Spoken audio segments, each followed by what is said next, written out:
uma comunidade intencional, ela começa com um propósito, né?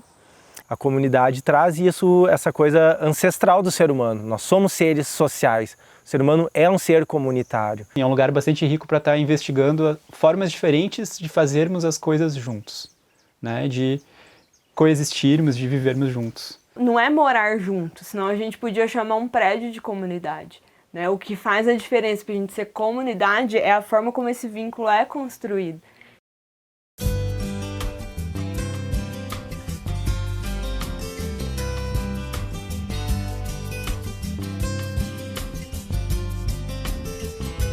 There's a place I can get to where I'm safe from the city blues, and it's green and it's quiet.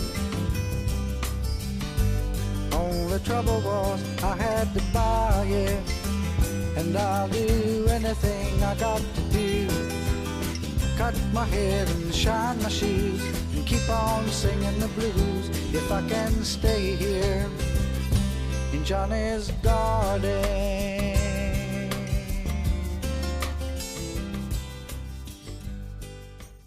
Na vida em comunidade, percebo que eu tenho, de forma mais intensa, espelhos, ou seja, na relação com as outras pessoas, da forma como se faz aqui, eu consigo ter um contato mais profundo com características que estão em outras pessoas, mas que às vezes são reflexos do que está em mim.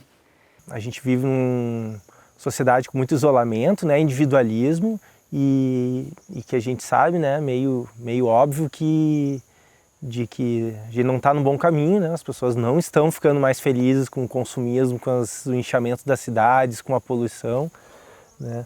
Então, a comunidade traz essa coisa ancestral do ser humano. Nós somos seres sociais. O ser humano é um ser comunitário.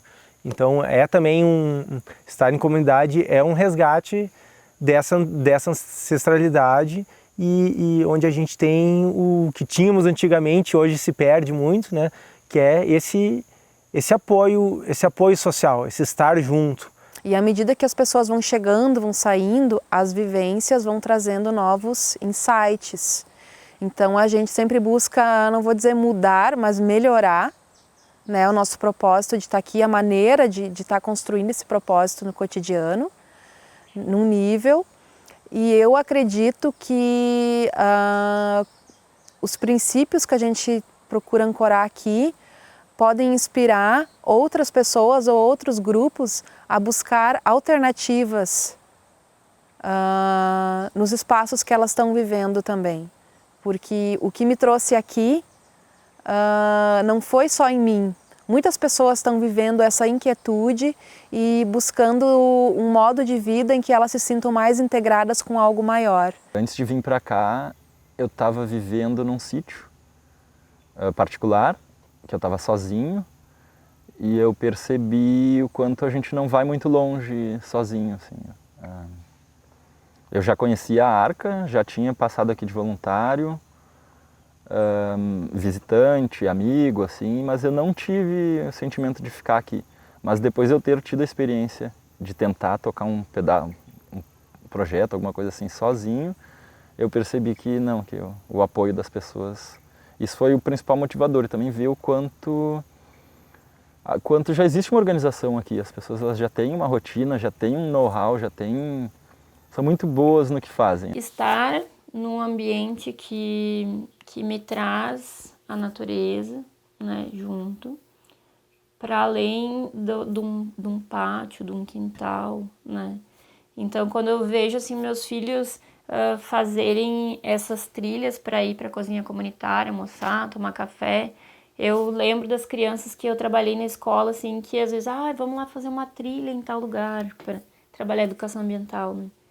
Então, isso para mim é de uma riqueza que eu acredito que não tem tamanho, assim, né? Poder viver no cotidiano, contato com os animais que tem aqui, né? Enfim, com toda a biodiversidade, que por mais que seja um local pequeno, né? A gente ainda consegue preservar, assim, muita coisa. Então, eu acredito muito que para conseguir respeitar, né, o ambiente natural é necessário conhecer também, né? É necessário viver perto dele. Eu me considero a caminho de algo bem radical, assim. Eu praticamente não me enveneno, não há nada que eu use que seja químico na minha pele, na minha unha, no meu cabelo, na roupa que eu lavo, na louça que eu lavo. Eu acho que eu estou num momento da minha vida de muita conexão e amor próprio, o que gera muito respeito também, no sentido de cuidado e buscar regenerar as coisas, preservar o que for preciso. Viver é compartilhar coisas, né? Porque eu fiquei muitos anos sozinho nessa região que eu morei e para mim a Arca foi surgindo aos poucos como uma terapia até, né? Porque eu comecei a participar dos trabalhos da cozinha e ver como tudo tinha uma ordem, cada coisa tinha um lugar, o alimento tal faz assim, tudo. E essa ordem me serviu até como uma terapia, como se eu tivesse estado muito afastado, né? Fiquei muito tempo afastado, sozinho. E aqui eu consegui essa superação até. Hoje eu não consigo, por exemplo, olhar dentro da minha casa para a lixeira e eu achar natural ter plástico e uma casca de banana junto, assim. Para mim é uma coisa assim, meu Deus, não pode. Então o orgânico vai para um lado, então o lixo seco vai para outro, né? Uma coisa que eu jamais fiz na vida foi, por exemplo, pegar uma lata de atum, por exemplo, e depois que eu consumir o atum eu vou lavar essa lata, né? Eu vou lavar ela, porque eu sei que vai para uma determinada pessoa depois que vai pegar esse material e vai viver disso, né?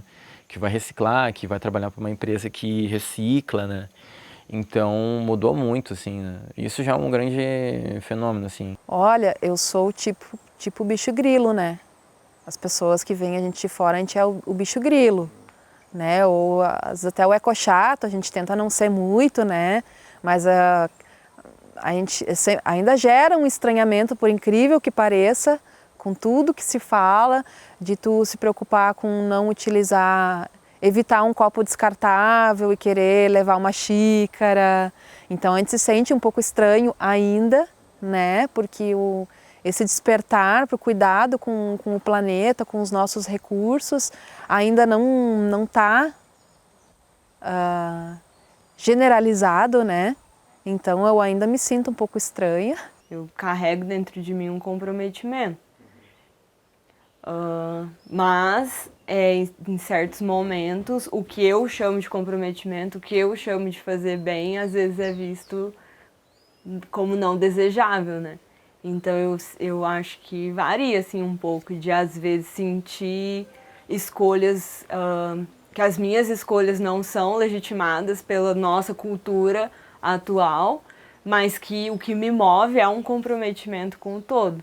Então eu faço o que eu faço por amor mesmo quando eu não sinto que é recíproco, assim. Muitas vezes se tem uma ideia de que tá na comunidade, tá isolado do mundo, e de forma alguma, né? Ou muitas vezes também vem aquele conceito de que as pessoas que estão começando a estudar permacultura e tal, vêm como traz aquele ideal, aquela utopia de autossuficiência, né? E a gente não se propõe a sermos autossuficientes, a gente propõe e busca por autonomia, o que é diferente, né? Porque nós somos seres totalmente interdependentes, a gente depende do mundo, a gente está no Brasil, tem uma cidade, tem o real, a moeda que a gente utiliza, né? Então a gente traz muito mais essa visão de autonomia, de liberdade, e busca níveis de autonomia e não uma autonomia total, utópica, que isso não existe, não vai acontecer, e é um sofrimento muito grande tentar isso e não conseguir. Como por exemplo na produção de alimentos, né? Então muita gente quer sair da cidade e tal, e sonha, imagina, ser autossuficiente. Vou produzir tudo que eu como. Ou dar um exemplo, fulano lá produz tudo que aquele come, como se fosse um ideal. Isso não é o ideal para nós. O ideal para nós é que a gente tenha uma biorregião com autonomia. O ideal para nós é que a gente possa produzir alimentos aqui, sim, dentro da nossa comunidade, mas que a gente possa comprar e estimular a economia do nosso vizinho que produz orgânico, né, da rede de orgânicos, da rede Ecovida, da qual a gente faz parte na nossa cidade, na nossa região, né? E aí sim trazer um nível de autonomia regional, né? A gente tem vários tipos de relações, assim, com vários grupos diferentes, que vai desde ser membro de redes, por exemplo, a Ecovida de produção de orgânicos, até a Cooperativa de Produtores Agrícolas de São Francisco, as próprias relações de vizinhança mesmo, né? E a gente busca oferecer bolsas para projetos sociais nos nossos cursos. Então, alguns cursos da nossa agenda, a gente oferece bolsa, que é para projetos. Então, a gente manda um questionário para a pessoa contar para a gente com o que ela trabalha e tudo mais.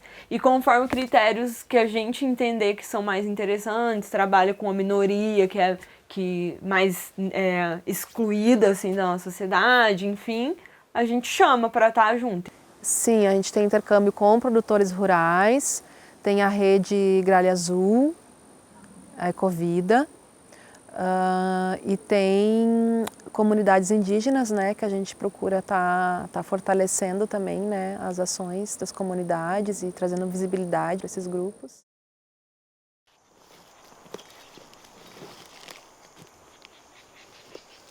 Eu comecei a usar mais a internet aqui, na verdade, quando chegou a internet nas casas. Que até há pouco tempo atrás a gente tinha que ir até a cidade para resolver qualquer situação pela internet. Então, desde que chegou a internet, eu tenho utilizado mais, mas eu procuro fazer isso de maneira mais consciente também, né? Porque é muito fácil essa comunicação e a presença dos aparelhos eletrônicos se imporem no convívio social. E isso é uma perda muito grande para as pessoas e especialmente para as crianças, né? Que estão crescendo e chegando ao mundo e elas necessitam muito de um convívio real com as pessoas. Eu utilizava bastante, né? Tinha muito a prática também de estar navegando na internet como uma atividade de lazer. E hoje em dia, cada vez menos eu sinto essa necessidade de estar... Embora tem muitas coisas que eu ainda uso a internet para pesquisar, enfim, para as atividades que eu estou fazendo, já tenho outros sabores e necessidades no meu lazer.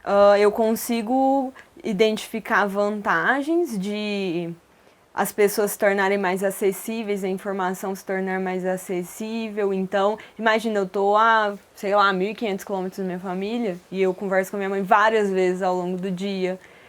Grupo com os primos, então cria uma proximidade assim que é muito rica. A gente consegue estar em contato com outras comunidades, né, fazer contato e divulgar nosso trabalho, então é um recurso muito rico. Ao mesmo tempo, eu também sinto que alimenta muito um senso de urgência, de instantaneidade, de virtualidade das relações, que eu acho que pode ser muito bom, como eu disse, mas que se a gente não ficar muito atento, prejudica nossas relações humanas mesmo, assim. Eu não me regulava tanto, eu consumia muito lixo da internet, ficava mais tempo do que precisava, às vezes até isso gerava um certo cansaço, porque era o momento de eu estar descansando e eu ficava ali no Facebook. Hoje em dia, eu considero bem saudável o meu uso das mídias, porque como eu trabalho com a comunicação na Arca, é inevitável, eu preciso me organizar, eu sei quantas horas eu preciso ficar. Eu vejo assim que quando a gente cria redes mais extensas, a gente tem necessidade maior de uma comunicação virtual. Então, a minha família está distante, tenho amigos distantes, eu preciso resolver coisas à distância, aí eu acabo utilizando bastante a internet, né, para me comunicar com as pessoas. Né? Pesquisando sobre bioconstrução na internet, eu cheguei no site da Arca Verde. Aí no mesmo dia, assim, o mesmo acesso, já li todo o conteúdo que tinha no site e já, nossa, existe outra possibilidade de estar vivendo, de estar se relacionando. E aí que eu vim conhecer esse espaço e através do vínculo que eu fui formando com a Arca, é que eu também fui olhando que existia, né, essa forma ecovila ou assentamentos humanos sustentáveis.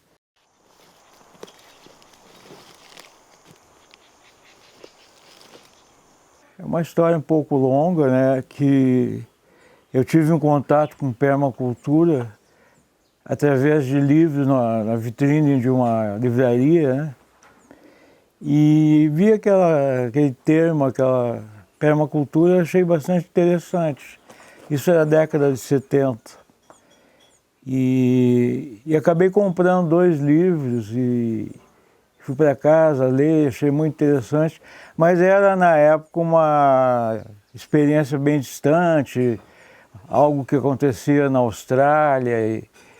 E eu pensei assim, quem sabe isso vai ser transposto para a nossa realidade aqui, né, no Brasil. E isso aconteceu, mas eu fiquei envolvido com outras coisas e nunca mais tinha tomado contato com permacultura. E foi minha surpresa em saber que nesse nosso novo século, né, essa coisa tinha se desenvolvido tanto, com algumas comunidades já operando há algum tempo.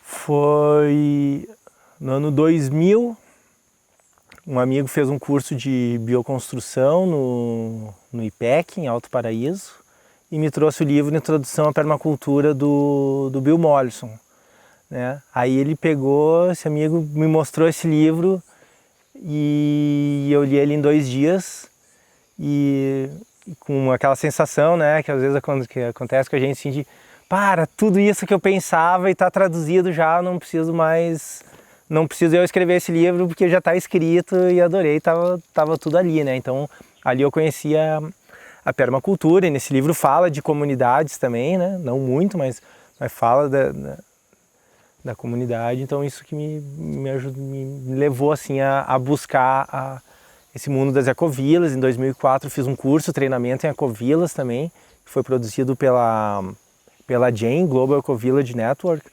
facilitado entre outros pela May East, que é da Ecovillage de Findhorn.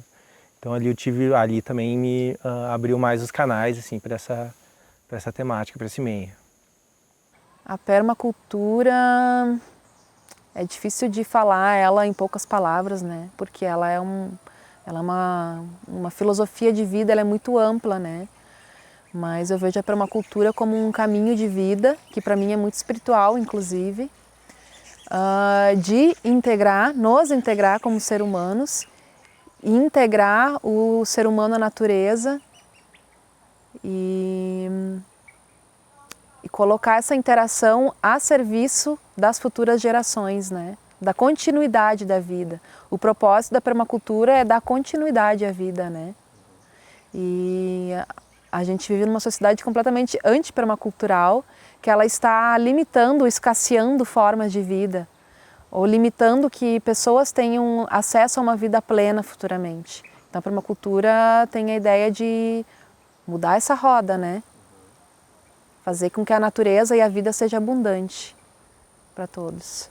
Foi um período que eu estava investigando várias coisas, um período bem intenso da minha vida, de mudança de área de trabalho, buscando alternativas diferentes nas minhas relações com as pessoas, buscando mais contato com a natureza. Um momento da vida que eu já estava bastante desgostoso das minhas atividades na cidade, com marketing, assim, eu comecei a me proporcionar a possibilidade de estar participando de cursos que eu não tinha a mínima ideia do que eram, né, assim.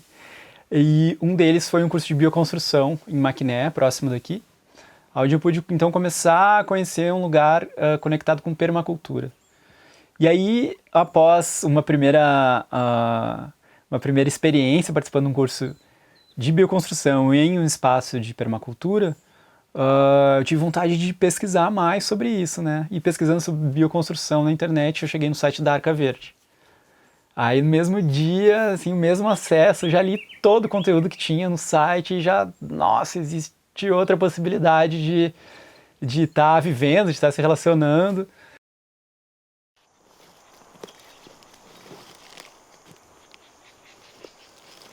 Sem internet, as pessoas não aguentam. É direito humano básico, né? Internet. Então, até no começo aqui, quando a gente estava nessa terra, ficamos um bom tempo aqui meio sem internet, super precário, então isso faz muita falta, né? Então as pessoas precisam disso, daí tu tá no meio rural, mas tá no mundo também, né? Então a internet traz isso para nós. Sem a internet seria muito mais difícil, né? Até no começo da Arca Verde, no Fundação Tudo, é a internet que chama as pessoas, né? Sem internet não existiria a Arca Verde nem a maioria das comunidades intencionais, né?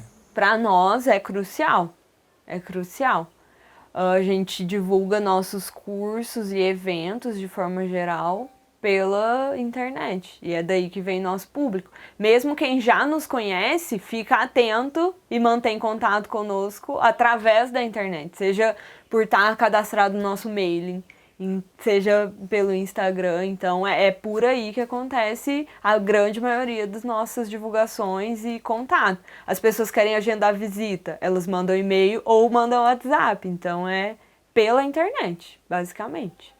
Primeira vez que eu vim aqui, eu vi o evento, né, na rede social.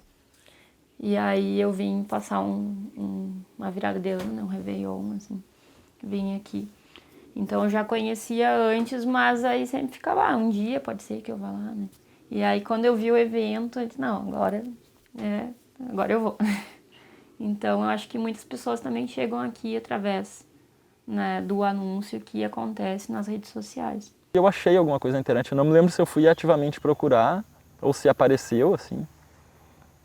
Que daí eu vi o Instituto Arca Verde, daí também comecei a pesquisar sobre permacultura. Foi talvez o que tenha me trazido assim para cá. É um meio de chegar em muitas pessoas com velocidade, e o que nós precisamos é lançar essas sementes. Então, quanto mais pessoas a gente tocar, quanto mais pessoas souberem o que é permacultura e que existem pessoas que vivem isso, que é possível, melhor para o planeta, melhor para todos nós.